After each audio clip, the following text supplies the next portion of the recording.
Train থেকে নেমেই আমরা একটা অটো রিক্সা নিয়ে সোজা চলে এসেছি ভারত সেবাশ্রম সঙ্ঘে। ভারত সেবাশ্রম সঙ্ঘে এসে জানতে পারলাম যে দুপুরের খাওয়া দাওয়ার টিকিট দিয়ে দিয়েছে দুপুর 12টার আগেই। এখন বললেন যে লাইনে দাঁড়ান, যদি খাবার বাঁচে তাহলে আপনারা পাবেন। তো আমরা লাইনে দাঁড়ালাম, সেখানে 50 টাকার বিনিময়ে আমরা খাবার খেতে ঢুকে গেলাম। প্রচণ্ড জোরে খিদে পেয়েছে। ভাত, ডাল, সবজি, চাটনি যা পাওয়া যাবে তাই খাবো, সেই হিসেবেই আমরা বসে পড়েছি এবং সবাই প্লেট নিয়েই বসে পড়েছি এবং খাবার পরিবেশন করতে শুরু হয়ে গিয়েছে। তখন ঘড়িতে প্রায় 2:30টা বাজে। আর আগের দিন বিশেষ এইভাবে কিছু খাওয়া নেই, তাই খিদেটাও প্রচণ্ড পরিমাণে বেশি পেয়ে গিয়েছিল। তো এটা খাওয়ার পরেই আমরা চলে গিয়েছিলাম মহারাজের কাছে। মহারাজের কাছে গিয়ে জানতে পারলাম যে রুম কোনো খালি নেই, তাই অগত্যা আমাদের এখানে থাকা যাবে না, এখান থেকে আমাদের অন্য কোথাও থাকতে হবে। কিন্তু আশেপাশে কোনো হোটেল না থাকায় আমরা বাধ্য হয়েছিলাম এরকম বারান্দায় থাকতে, কারণ আমাদের মধ্যে অনেকেই এই বারান্দাতেই রাত কাটিয়ে দিয়েছিল। তো তারপর আবার একটা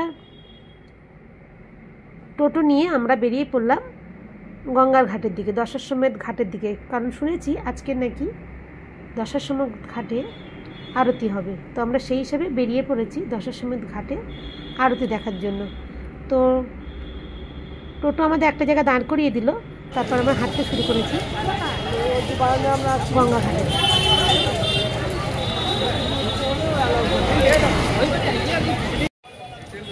মহাশিবরাত্রি এবং মহাকুম্ভের জন্য দেখুন বারাণসীর দশাশ্বমেধ ঘাটে প্রচুর মানুষ আসছে এবং যাচ্ছে, যার জন্য এতটা ভিড়ের জন্যই সন্ধ্যা আরতি প্রায় 28 তারিখ পর্যন্ত কিন্তু বন্ধ আছে। তো আমরা শুধু ঘাটের দর্শন করতে যাচ্ছি, কারণ সন্ধ্যা আরতি হবে না। এখানে মানুষজন কেনাকাটাও করতে ব্যস্ত।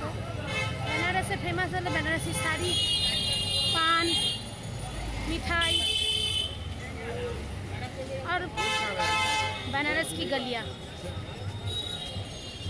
ভুল ভুলাইয়া ভরা গলিয়া। বেনারসের গলিতে যেন শেষই হতে চাইছে না, সরু গলির মধ্যে দিয়ে আমরা এখন যাচ্ছি।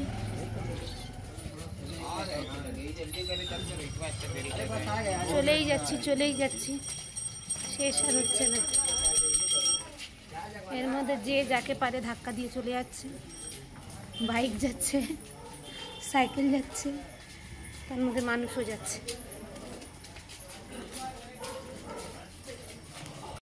মহাকুম্ভ উপলক্ষে এবং শিবরাত্রির উপলক্ষে কাশী বিশ্বনাথ মন্দিরের প্রাঙ্গণ কিন্তু প্রচুর জনসমাগম হয়েছে। তো যার জন্য ভিড় কন্ট্রোল করার জন্য মেন রাস্তা থেকেই পুলিশ জনগণকে ডাইভার্ট করে দিচ্ছে গলির মধ্যে দিয়ে যেতে, এবং সেটা অনেকটা ঘুরে ঘুরে আমাদের যেতে হচ্ছে। এবং এই গলির রাস্তায় ঘুরতে ঘুরতে প্রায় ঘন্টাখানেকেরই বেশি সময় লেগে গিয়েছিল। গঙ্গার ঘাট গলি আঁকা বাঁকা রাস্তা, গঙ্গার ঘাটের কাছে যখন পৌঁছালাম তখন কিন্তু প্রচুর জানি না বাড়ি ফিরতে সমাগম রয়েছে আর সন্ধ্যা আরতি দেখার জন্য। আর গঙ্গা ঘাট দেখতে পাবো কিনা, রাস্তাটা এমনভাবে ঘুরিয়ে দিয়েছিল। অনেক অলিগলি ক্রস করে অ্যাটলিস্ট পৌঁছালাম গঙ্গার ঘাটের কাছে। সামনেই গঙ্গা ঘাট। অনেকটা রাস্তা, সত্যি অনেকটা রাস্তা। হয়তো কুম্ভ মেলার কারণে রাস্তাটা ঘুরিয়ে দিচ্ছে, অনেকটা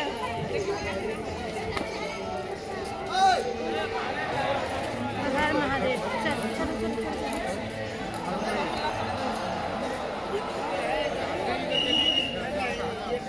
মা ভাত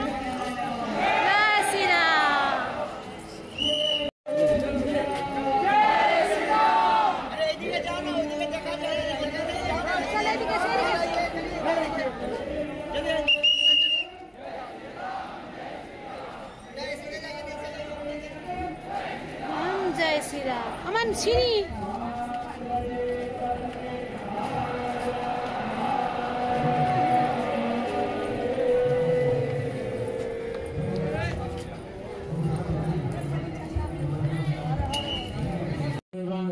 দশাশ্বমেধ ঘাটের কাছে এসে জানতে পারলাম যে আজকের থেকে আবার নতুন পুনরায় সন্ধ্যা আরতি শুরু হয়েছে, কিন্তু এত লোকের সমাগম হয়েছে যে কিছু বিশেষ দেখতে পাইনি। তো পার্সোনাল বোটও আছে, শেয়ারিং বোট আছে, আবার চাইলে চেয়ারে বসে আপনি সেই সন্ধ্যা আরতি গঙ্গার বুকে দেখতে পারেন। তো তার জন্য প্রত্যেকটার জন্য আলাদা আলাদা মূল্য ধার্য করা আছে। এমনকি বাড়ির ছাদ থেকেও দেখা যায়, সেখানেও কিন্তু আলাদা মূল্য ধার্য করা আছে। আর তা নাহলে ফ্রিতে দেখতে গেলে আপনাকে এরকমভাবে লোকজনের পিছনে দাঁড়িয়ে আপনাকে দেখতে হবে। আর ভালো মতো দেখতে গেলে আপনাকে বিকেল 4টের সময় এসে এখানে বসে থাকতে হবে, তাহলে আপনি খুব সুন্দরভাবে সন্ধ্যা আরতি দেখতে পাবেন। সুমধুর কণ্ঠে ক্রমাগত হয়ে চলেছে ভগবানের নামগান, যে নামগান শুনলে আপনার হৃদয় নেচে উঠবে এবং দুহাত তুলে হর হর মহাদেব, জয় শ্রীরাম বলে আপনার গান গাইতে ইচ্ছে করবে। তো এই সমস্ত কিছু দেখছি। আর দেখুন আমরা কতটাই পিছনে আছি, হয়তো বিশেষ কিছু দেখতে পাচ্ছি না। তাই ভালোভাবে দেখতে গেলে অবশ্যই আপনাকে আগে থাকতে গিয়ে হয় ঘাটের কাছে বসে থাকতে হবে, তা না হলে আপনাকে টাকা খরচ করে এই যে পিছনে যে নৌকাগুলো রয়েছে, বোটগুলো রয়েছে, সেই বোটে করে আপনারা কিন্তু অনায়াসেই সন্ধ্যা আরতি দেখতে পারেন।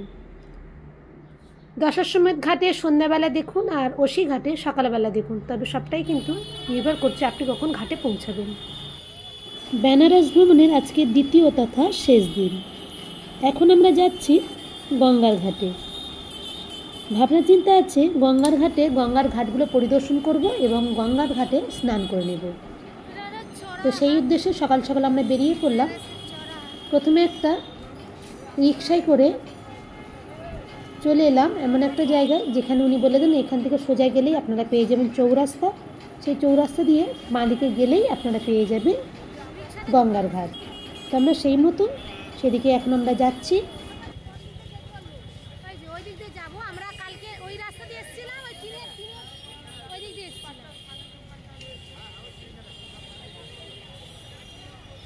গির্জাঘাট চড়াহাট, এখান থেকে আমরা বাঁদিকে বেঁকে যাব।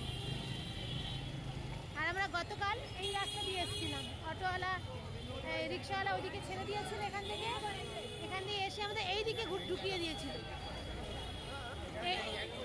এই দিকটা দিয়ে আমাদের গলিয়ে ঢুকিয়ে দিয়েছিল। আজকে আমরা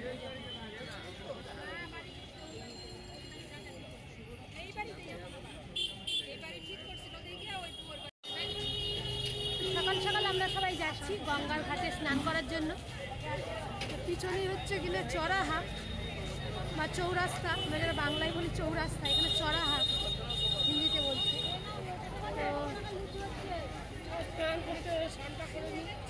তো এখানে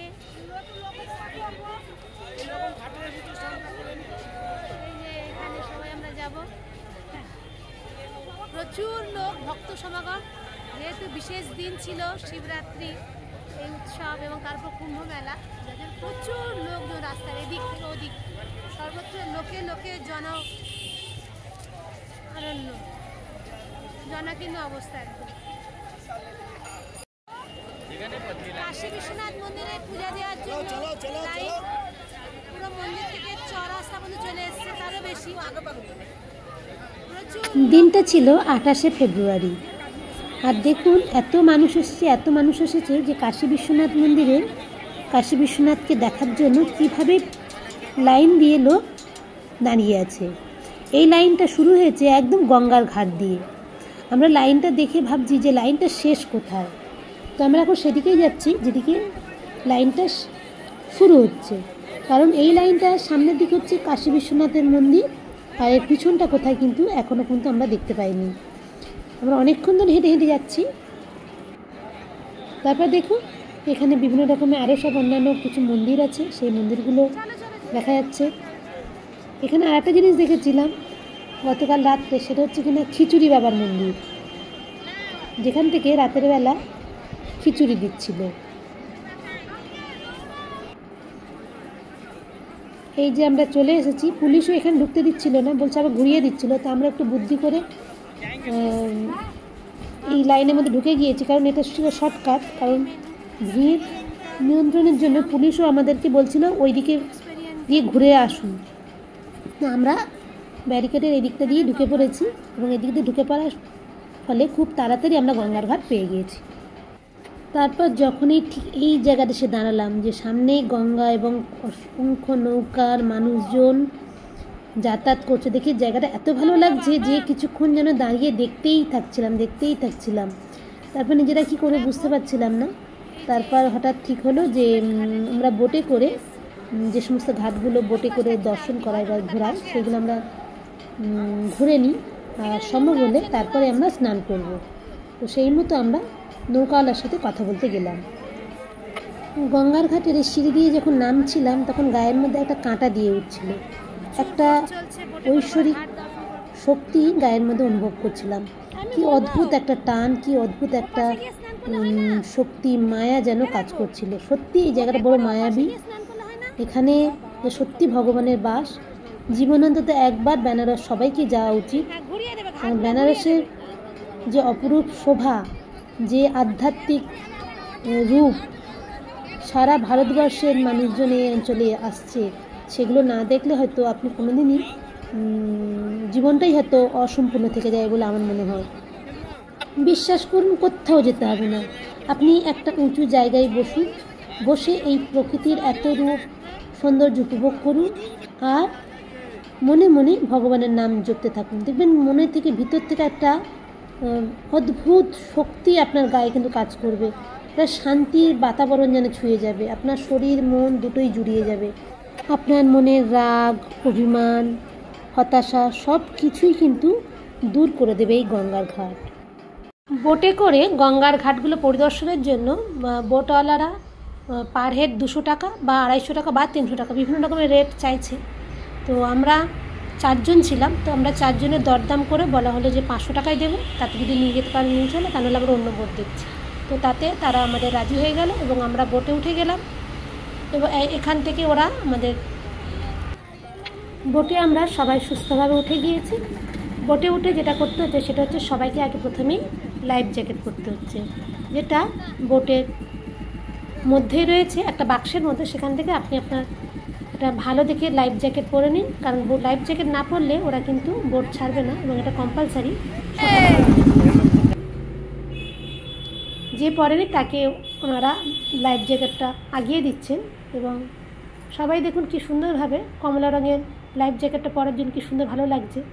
আর আমার কপালে জুটেছিল একটা কালো রঙের লাইফ জ্যাকেট। যাই হোক, লাইফ জ্যাকেট তো লাইফ জ্যাকেট, রঙের সাথে রঙে কি আসে যায়। চরণবাবু লাইফ জ্যাকেটটা আবার ছেঁড়া ছিল বলে ও আবার বাক্স থেকে পাল্টে নেওয়ার চেষ্টা করছিল, কিন্তু যেগুলোই তুলছিল সেগুলো প্রায় কোনোটা না কোনোভাবে কোনো দিকে ছেঁড়া ছিল।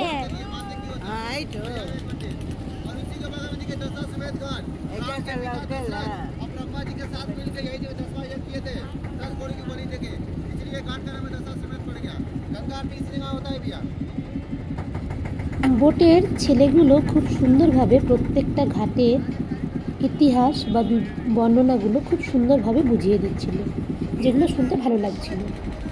বিশেষ করে কোন ঘাট কাকে দান করেছেন, কোন রাজার নাম অনুসারে সেই ঘাটগুলো, বা এই ঘাটটা এখানে এমন নাম কেন হলো, তার সবটাই কিন্তু তারা খুব সুন্দরভাবে বুঝিয়ে দিচ্ছিল।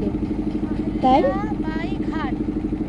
ভিডিওতে না দেখে আমার মনে হয় নৌকায় করে যখন আপনারা বোটিং করবেন তাদের মুখ থেকে শোনা এই সমস্ত গল্পগুলো আপনাদের আরও ভালো লাগবে বলে আমার বিশ্বাস।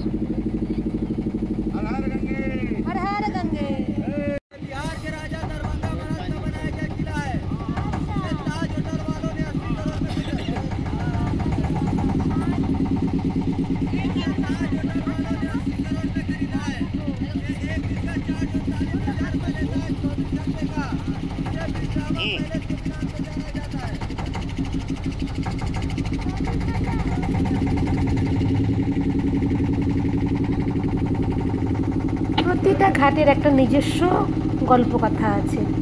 সেই গল্পকথাগুলো শুনতে শুনতে আপনি কিন্তু কখন যে ইতিহাসের পাতায় নিজেকে হারিয়ে ফেলবেন তা আপনি নিজেই বুঝতে পারবেন না। আপনি ফিরে যাবেন সেই অতীতকালে যখন রাজা হরিশ্চন্দ্র কথা বলছে, বা ধরুন রাজা দশরথের কথা বলছে। বিভিন্ন ঘাটগুলো সত্যি আপনাকে ভাবিয়ে তুলবে।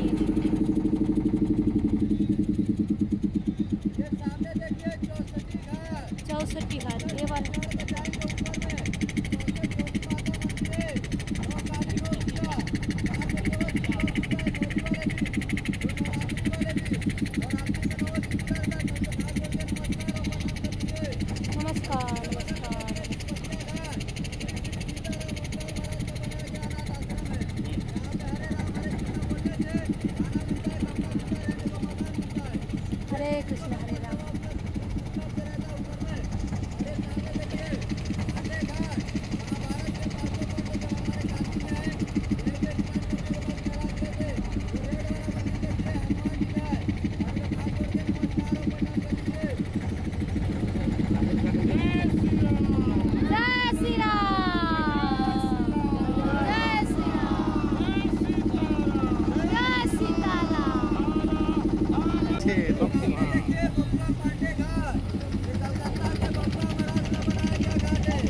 बाबुआ पांडे, बाबू लोग पांडे।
कौन सा फिल्म?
দমের কাজ করতো।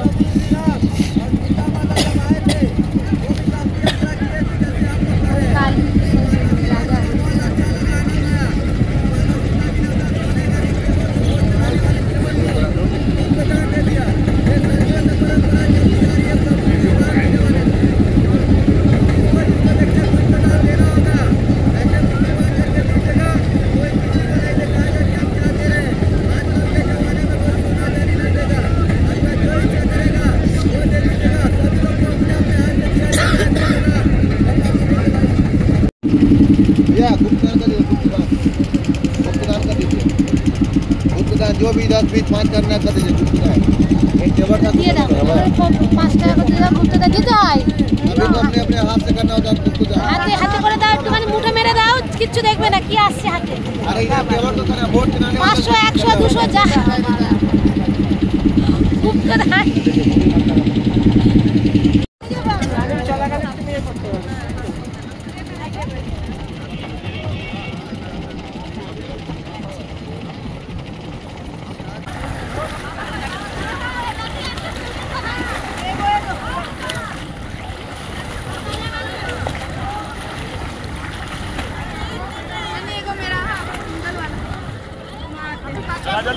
যাচ্ছি।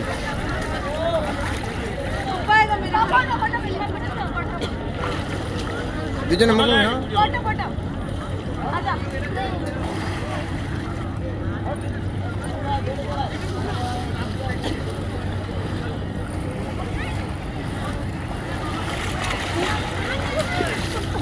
বাবু দাঁড়া।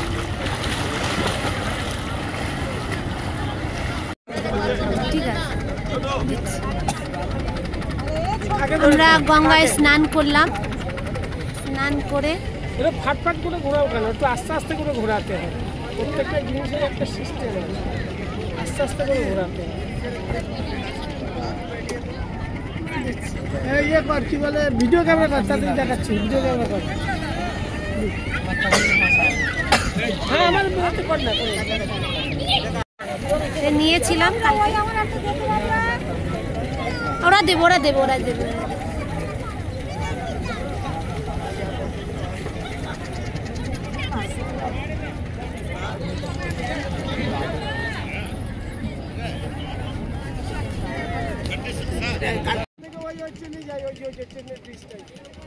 ওখান থেকে এটা দেখা যায় সব।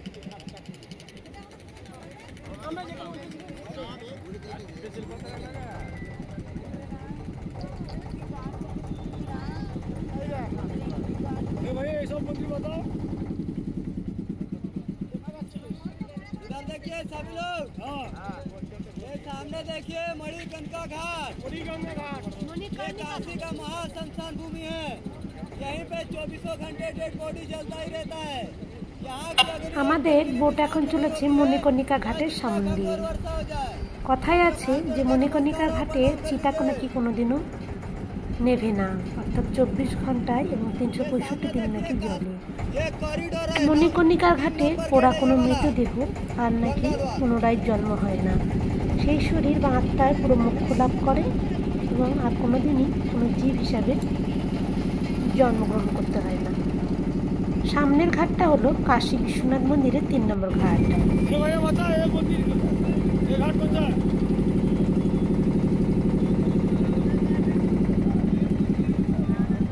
राजा दशरथ मंदिर। ये सामने देखिए ललिता घाट। ये नेपाल के राजा ने बनवाया है, पशुपतिनाथ का मंदिर है। सभी लोग हाथ जोड़ के नमस्कार और प्रणाम कर लीजिए। अच्छा घाट है।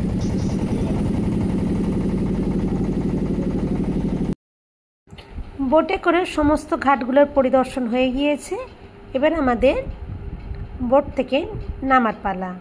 তো তার আগে কিছু বিরল মুহূর্ত আমরা ধরে রাখতে চাই, ক্যামেরাবন্দি করে রাখতে চাই, তাই দুজনের একটুখানি সেলফি মোডে ভিডিও আমরা করছি। বোট থেকে আমরা নেমে পড়েছি আর ঘড়ির কাঁটা বলছি বেলা 11টা। এখনও সকালবেলা থেকে সেইভাবে পেটে কিছু খাবার পড়েনি, কিন্তু এখন যদি আবার ব্রেকফাস্ট করি তাহলে আবার দুপুরে লাঞ্চ ঠিকমতো করতে পারবো না। তাই সঙ্গে থাকা বিস্কিট এবং মুড়ি দিয়ে আমরা একটুখানি সকালবেলা ব্রেকফাস্টটা করলাম। এবং দেখুন কত শত মানুষজন এই ঘাটে ভিড় করে আছে আর কত নৌকা চলছে। কি সুন্দর যে লাগছিল না দেখতে, মন তো চাইছিল না যে এই ঘাট থেকে হোটেলে ফিরে আসতে। মন তো বারবারই মনে করছিল যে হ্যাঁ এখানে কিছুক্ষণ আরেকটু কিছুক্ষণ থাকি, আরেকটু দাঁড়িয়ে যাই, অনেকটা সময় কাটিয়ে দিতে এখানে বারবার ইচ্ছে হচ্ছিল। তাই এবারে এলাম, হয়তো সেভাবে মন ভরেনি। তাই যখন এর পরে যখন আসবো বেশ কয়েকদিন আমি বেনারসের এই ঘাটগুলোতে সময় কাটাবো সেটা মনস্থির করলাম। এত সুন্দর পরিবেশ, এত ভালো দৃশ্য, যা সত্যি জন্মান্তরে ভুলার না।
বারাণসী ঘুরতে এলাম আর সাধু সন্তদের কাছ থেকে আশীর্বাদ নেব না, এটা কি হতে পারে?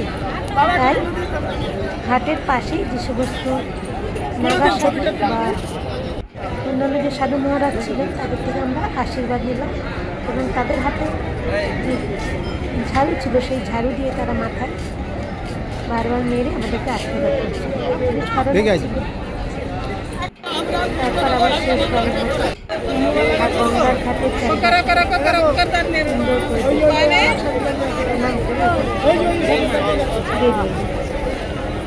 যাওয়ার সময় মনে মনে ঠিক করলাম আজকে হয়তো কাশী বিশ্বনাথ মন্দিরের, কাশী বিশ্বনাথ ধামের দর্শন করতে পারবো না, কারণ এত ভিড়, এত ভক্ত সমাগম হয়েছে। কারণ আমাদের ফিরে যেতে হয়, বিকেলবেলা আমাদের ট্রেন আছে। কিন্তু মন্দিরটা যেন আমরা দর্শন করি সেই উদ্দেশ্যে আমরা এবারে গঙ্গার ঘাট থেকে মন্দিরের দিকে হাঁটতে শুরু করলাম। তো যাওয়ার পথে দেখতেই পাচ্ছেন প্রচুর ভিড়, প্রচুর মানুষজন লাইনে দাঁড়িয়ে আছে, ঘন্টার পর ঘন্টা তারা দাঁড়িয়ে আছে বাবা বিশ্বনাথের দর্শনের জন্য। আর আমরা যাচ্ছি বাবা বিশ্বনাথের মন্দিরের মূল যে ফটক বা দরজা ততদূর যেতে পারি কি না, কারণ এত লোক, এত মানুষজন আসছিল যে ভিড়ে ভিড়ে ভিড়াক্কা। আর এখানে একবার আপনি এই লাইনের মধ্যে ঢুকে গেলে আপনাকে কিন্তু সামনের দিকে এগিয়ে যেতেই হবে, ফিরে আসার কিন্তু কোনো সুযোগ নেই। যত আমরা মন্দিরের দিকে এগোতে থাকলাম ততই দেখলাম যে ভিড় ক্রমশ বাড়তেই থাকছে। তারপর দেখলাম দূরে একটা স্ক্রিনে কাশী বিশ্বনাথের ছবি ভেসে উঠছে, আর সামনেই লেখা একটা বিশাল বড় গেট, যেটা হচ্ছে 4 নম্বর গেট, শ্রী কাশী বিশ্বনাথ ধাম করে লেখা আছে। এবং গেটটা কিন্তু বন্ধ আছে, এর এক পাশ দিয়ে কিন্তু যাত্রীদের ঢোকাচ্ছে, আর কোনো রাস্তা নেই দেখলাম। আর একটা তার পাশে আর একটা লাইন ছিল, সেখান দিয়েও 3 নম্বর গেট দিয়ে সম্ভবত লোকজন আসছে, সেটা দিয়েও ঢোকাচ্ছিল। তো তারপর এখানে মন্দিরের সামনেই একটা লস্যির দোকান থেকে আমরা একটু লস্যি খেলাম, কারণ জল পিপাসা পেয়েছিল প্রচুর জোরে, তাই একটুখানি লস্যি খেয়ে শরীরটাকে ঠান্ডা করলাম। কুম্ভ মেলার কারণে এখানে অস্থায়ী টিকিট কাউন্টার হয়েছে, এই যে, আর সামনেই পুলিশ আছে, তারা বলে দিচ্ছে যে আপনারা টিকিট কেটেই যাত্রা করুন। বারাণসী স্টেশনে চারিপাশের পরিবেশটা সত্যি কিন্তু খুব সুন্দর ছিল। স্টেশন চত্বরটা যে এত পরিষ্কার পরিচ্ছন্ন যা আমাদের ভাবনার অতীত। একটানা প্রায় 1.5 মাসেরও বেশি সময় ধরে চলা কুম্ভ মেলার কারণে অনেক মানুষজন যারা সরাসরি প্রয়াগরাজ বা প্রয়াগরাজের কাছাকাছি নিয়ার স্টেশনে নামতে পারেনি বা যেতে পারেনি, তাদের একটা বিকল্প রাস্তা ছিল বারাণসী, এবং সেই বারাণসী থেকে কুম্ভ স্পেশাল ট্রেন ধরে তারা ঝুঁসিতে গিয়েছে। তাই স্টেশন চত্বর পরিষ্কার রাখার দিকটা লক্ষ্য রেখেছে সরকার। বিভূতি এক্সপ্রেসে স্লিপার ক্লাসে আমরা উঠে পড়েছি। তো দেখলাম প্রচুর ভালোই ভিড় আছে, কারণ এখানে সিট ছাড়াও অতিরিক্ত যাত্রী উঠে গিয়েছে এবং তারাও কিন্তু আমাদের সাথে একই ট্রেনে যাত্রা করছে। পরের দিন সকালবেলায় হাওড়া স্টেশন নেমে পড়ার সাথে সাথে এই ট্যুরটা শেষ হয়ে গেল। এই ভিডিওটা ভালো